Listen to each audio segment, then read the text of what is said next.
and this is the areas that we're covering. So we're going to have a look at the sterility test, have a little look at its application, a little bit of its history, and touch on its weaknesses, and then we'll move on to the main focus, which is the sterility test failures, and we'll look at some immediate actions to take in the event of a failure. And then we'll look at that in terms of two streams for the investigation. So we'll be having a look at laboratory failure investigations and process failure investigations, and then drawing those together and looking at outcomes and follow-up actions.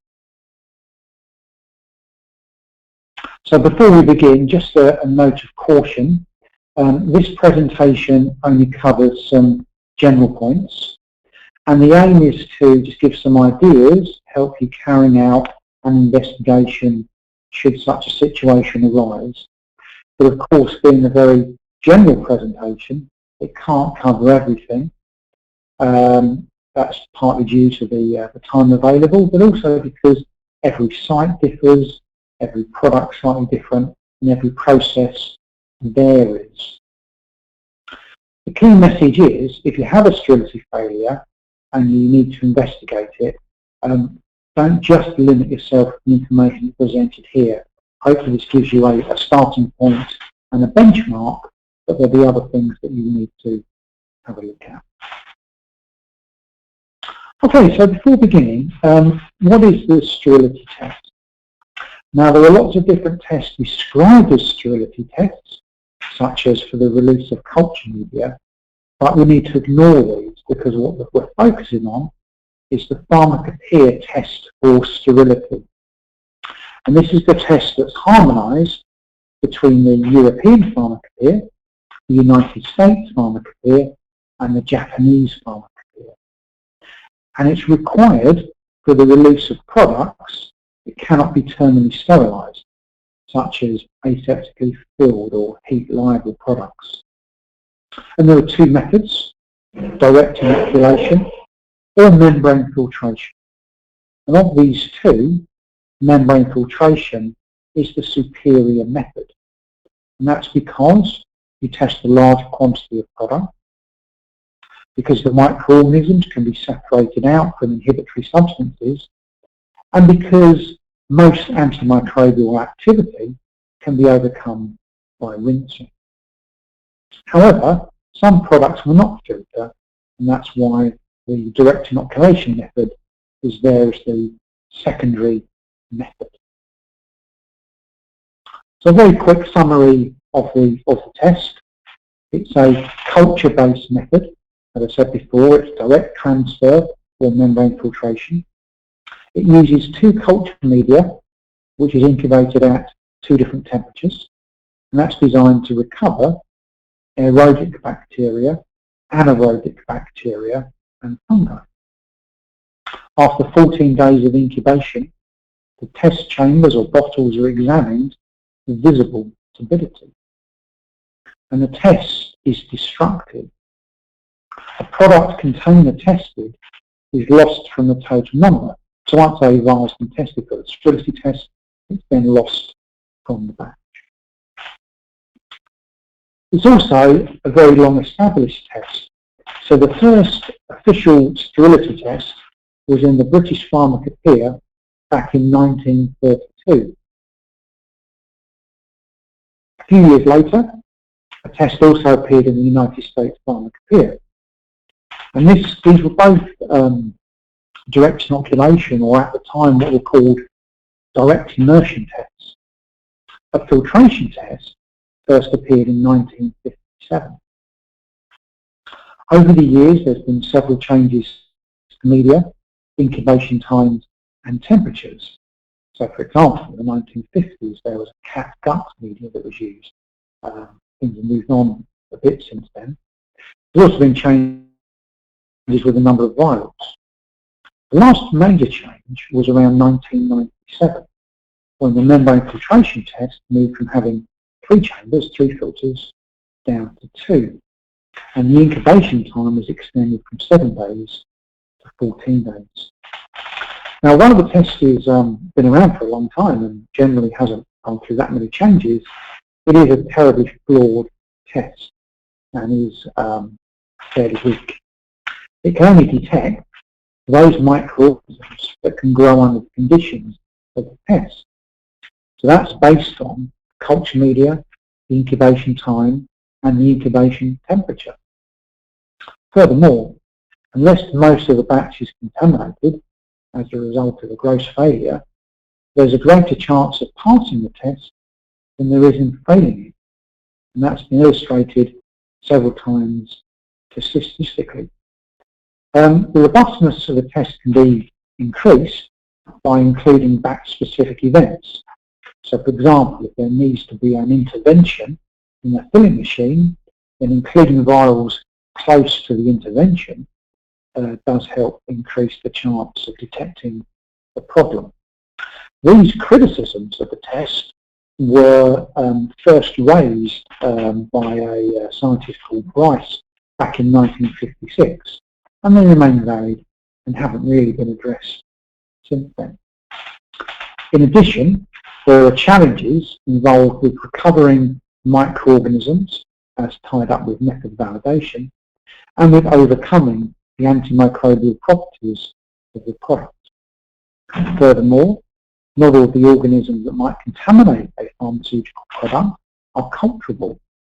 There are others that can also pass through the membrane filter. The membrane filter has a nominal pore size of 0.45 microns, and there are some bacteria that can theoretically pass through that.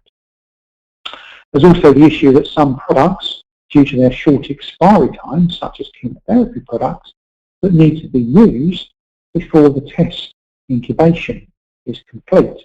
So there's always a backward look. So it stands that the concept of sterility assurance, of making sure that a batch is filled under good environmental control using sterilised components, is more important than the sterility test itself. However, the sterility test remains a mandatory test in the pharmaca kit. There are also rapid and alternative microbiological methods available. And these improve the test in terms of detecting a wider range of organisms and overcoming the issue, at least to an extent, of culturability and media selection. However, even with these rapid and alternative methods, there's still the issue of sample size. Manufacturers don't particularly want to give any more of their product over to a QC lab for testing, because every vial that passes over is one less vial available for sale. And there's also detection ability, which is still method dependent. Rapid methods, though, can be used to replace pharmaceutical methods after suitable validation, regulatory submissions and license changes have been accompanied. However, it stands globally, the take-up by the industry of rapid and alternative methods for sterility testing has been pretty slow. Okay, so that serves as a way of introduction and highlighting some of the weaknesses of the sterility test. We now move over to the main part of this webinar, which is about sterility test failures. Okay, so you're faced with a sterility test failure. The first thing is that really you should have an SOP in place about how to conduct a microbiological contamination investigation, or even a special procedure in place ready to deal with a sterility test failure. And this is important because such investigations, particularly microbiological investigations, are very different to how you might investigate a chemistry out of specification result. Second point is that a sterility test investigation is rarely something that one person can do by themselves, so you need to put together an investigation team that's multidisciplinary, made up of microbiology, production, quality assurance and engineering. Third point is that whatever your outcome is, it needs to be documented and ideally independently reviewed, because a sterility test failure will come under intense regulatory scrutiny. Okay, so the first thing to do when you're notified of a sterility test failure is to regard it as a genuine event. Even if there's something glaringly obvious, like a hole in the sterility testing isolator or something, you need to be in the mindset that it could be a genuine event. So do not automatically assume it is laboratory error. And then execute a series of pre-planned actions, ideally based on your pre-written protocol. So the immediate actions to take are the product batch should be considered as non-sterile and quarantined. The filling line must be shut down. Other products must also be considered at risk. And this is until the failed batch can be linked to either a batch-specific issue or a laboratory contamination issue. Later, a documented decision is needed if the filling line is to be used. We also need to make a decision about other filling lines, assuming it's a multi-filling line facility. And here you need to answer the question, is the sterility failure based around something specific to a certain product or line, or is there a worrying breakdown with the overall sterility assurance system? So do you have something that's not just affected that one batch, and you picked up a weakness that might mean other products are at risk? And this decision might need to be re-examined as the investigation proceeds. So you might think you're only dealing with a batch-specific issue, but some new evidence might come to light later on during the investigation when you realise you've got a bigger problem than you thought you did. Okay, so let's have a look at some common causes. So these are things that mean that other products or lines could be affected or not. So you want to be weighing up about the type of product, the type of containers used and their method of sterilising or deparogenating them, the types of closures, the overseals, the filling line design, its configuration and specific recipe that's used for the filling process, the equipment operation, the operators involved, the types of interventions that are performed, and you need to group those into those that are routinely undertaken and those that are rarely performed, and also take into account the environmental monitoring history of the filling process. And always keep in mind the question, what else could have been affected? So once the product is quarantined and the filling line suspended, you need to start the investigation. And here, it's important to give equal weight to the sterility test and the testing environment and the manufacturing and filling process.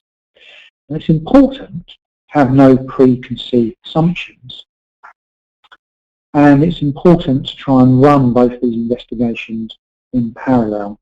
And it's a common regulatory criticism for a company to perhaps jump to one conclusion or another and then be accused of biasing the investigation in one particular area. So we'll begin with looking at the some of the lab-based things. But while all this is happening, the microbiology laboratory, or if it's a contracted out sterility testing facility, need to identify the contaminating organisms. Here it's best to use a genotypic method, and the identification is quite important because it will help with a possible point of origin. So for example, if you recover a skin bacterium, like a staphylococcus or a micrococcus, then this may indicate personal activity. A cryoniform may also suggest human activity. A bacillus, though, may suggest an environmental issue, perhaps equipment transfer. And the gram-negative bacterium may suggest a possible water issue. So that's happening, the investigation is proceeding, and we can begin with having a look at the sterility testing facility. So there's a number of things that can be looked at here. First of all, the negative control for the sterility test should be assessed. Now, negative controls are carried out at the same time as the product test. And here you need to assess, assessing the same types of media, same batch of media, the same test kits, the environment, the handling, possible transfer method, whether that's by gassing, such as using hydrogen peroxide into the area. If the negative controls recorded growth, this may indicate a problem with the test environment or the technique of the operator. Importantly, any contaminating microorganisms from the negative control and the failed sterility test must be compared. Ideally, this will be using a genotypic microbiological identification method, such as 16S rRNA. If the organisms match, then a case could be made later on for proving environmental contamination, but this is only after all process-related matters have been exhausted. So here there's a danger that you might find a micrococcus in the sterility test failure, a micrococcus in the negative control, and jumped automatically to it being lab error. But of course, micrococcus is a common clean room contaminant. Secondly, with environmental monitoring in general, this will always be conducted during the sterility test and also during batch processing. So you're going to have two sets of environmental monitoring data. And here you'll be assessing air quality, surface cleanliness, and operator contamination risks. Examining environmental monitoring data can make a connection between the contaminating microbes in the sterility test and either the general environmental operator or the manufacturing or filling environment. And such an assessment should always take into account trend data, what's been happening in the days, weeks, or even months leading up to the contamination issue. For the sterility test, the data should also be considered for the test environment, be that an isolator or a unidirectional airflow device, and also the surrounding clean room in which the testing takes place, because there's also a risk of contamination introduction into the main test area.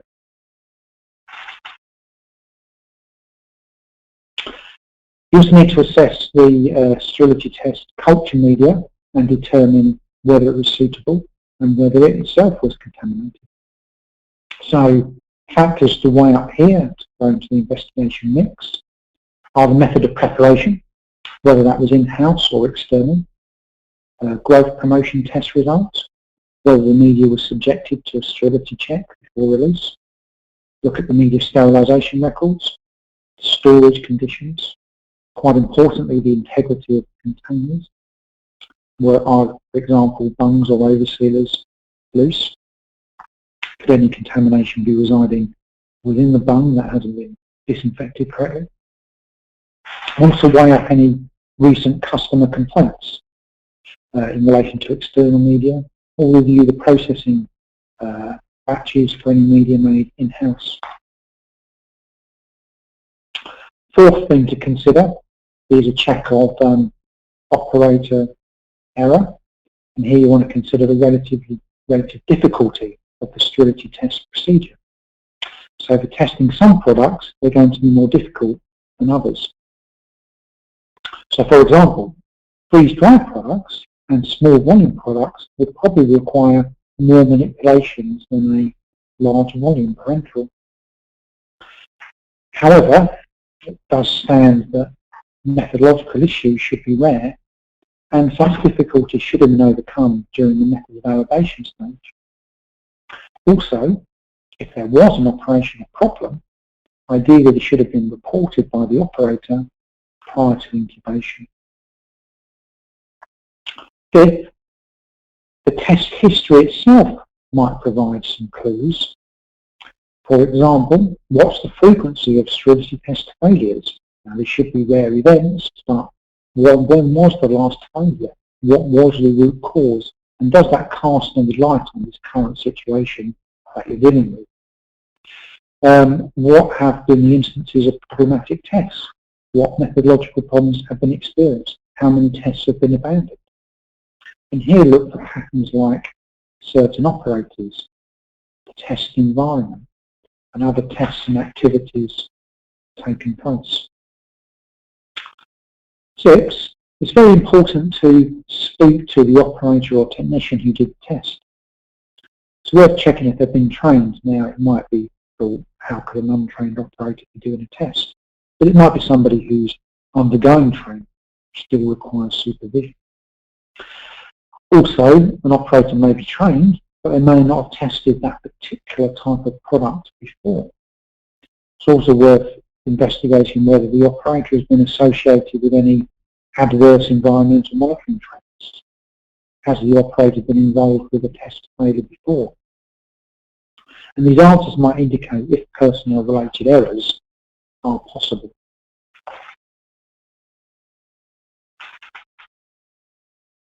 Seventh, with the test environment, it's important to examine physical test data such as pressure differentials, airflow velocity, the aseptic transfer method.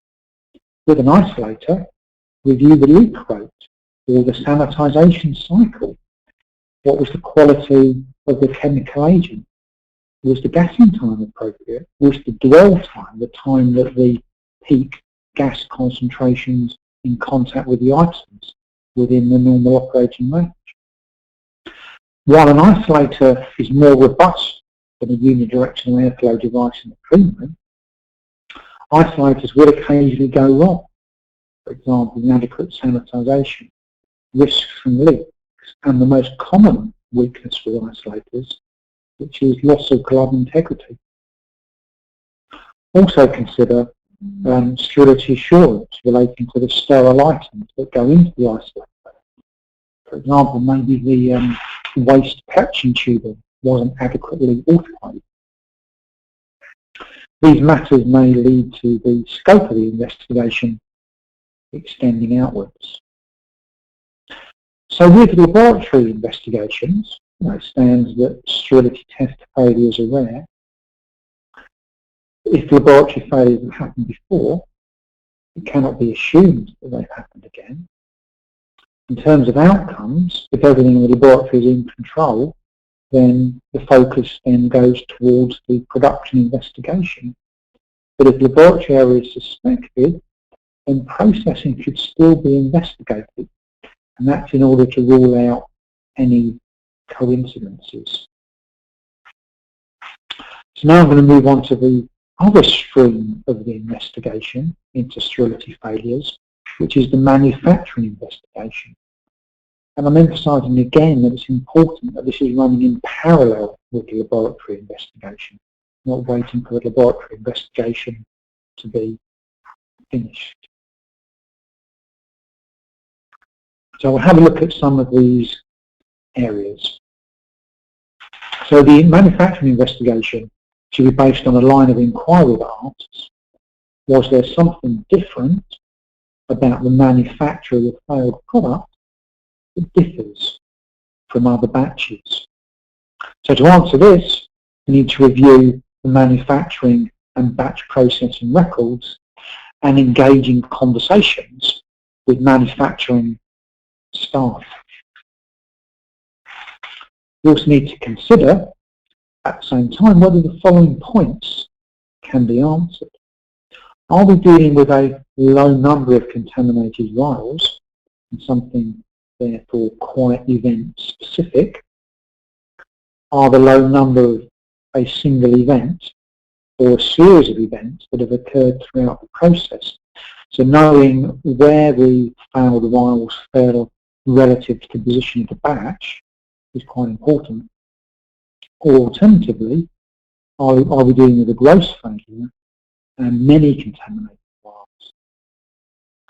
Now, depending on the way the test is conducted, we might simply not know. So this is where, oddly, the direct inoculation test, where a single vial is inoculated into true culture medium, you can actually work out better where in the batch the contamination may have happened, and the membrane filtration rather than the bulk up.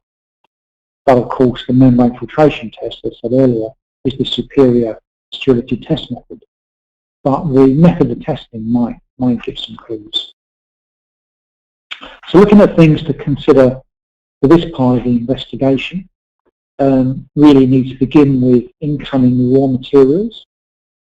So were the raw materials received satisfactorily in terms of their container integrity? How were they stored? How were they dispensed? Were they subjected to any microbial testing, such as the microbial enumeration test or a test for specified pathogens? Or was that particular raw material on the reduced testing regime? Secondly, you need to consider processing. So here there's an examination of manufacturing processes for unusual events. So examples include reviewing batch manufacturing records. And here it's quite useful to compare the failed batch with a series of good batches, batches that passed the sterility test and for which you don't consider there to be any problem. What's different about the failed batch compared to the batches that were deemed to be satisfactory? Also check for other process anomalies such as extended process hold times. Check the stages that could result in contamination occurring, such as sterilisation records for any errors, wet equipment or equipment not dried or not sanitised properly, or the possibility for recontamination of clean or sterilised equipment. Third, you need to consider intermediate process bioburden. Here you want to examine bioburden results from intermediate processing to see if the microbial trend was increasing through the process. Here you want to check, were the microbial counts atypical? Could bioburden build up account for the failure? Are there any organisms to identify to help provide possible origins of contamination? Fourth, you need to consider the pre-sterilisation bioburden level. And this is the most important in-process sample, which is the bulk solution prior to final filtration near to the point of use. So that's just before the filling operation starts. If bioburden is recovered, this should not exceed the in-house specification. Now within Europe, there is a defined maximum, which is 10 CFU per 100 mil. Well, it does vary in other territories. We also need to review integrity tests of the filter, such as pre and post use, looking for anomalies.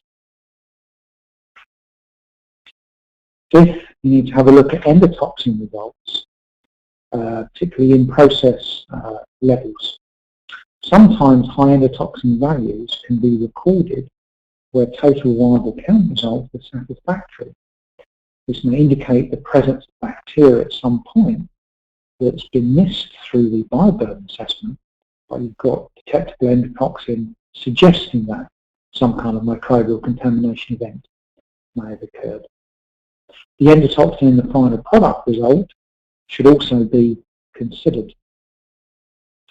Elevated endotoxin in conjunction with the sterility failure may indicate gross contamination during processing and provide a pointer towards the possible origin of contamination. For example, waterborne contamination through the presence at some point of gram-negative bacteria. 6 is the filling process, and this is probably the activity from which most sterility failures arise.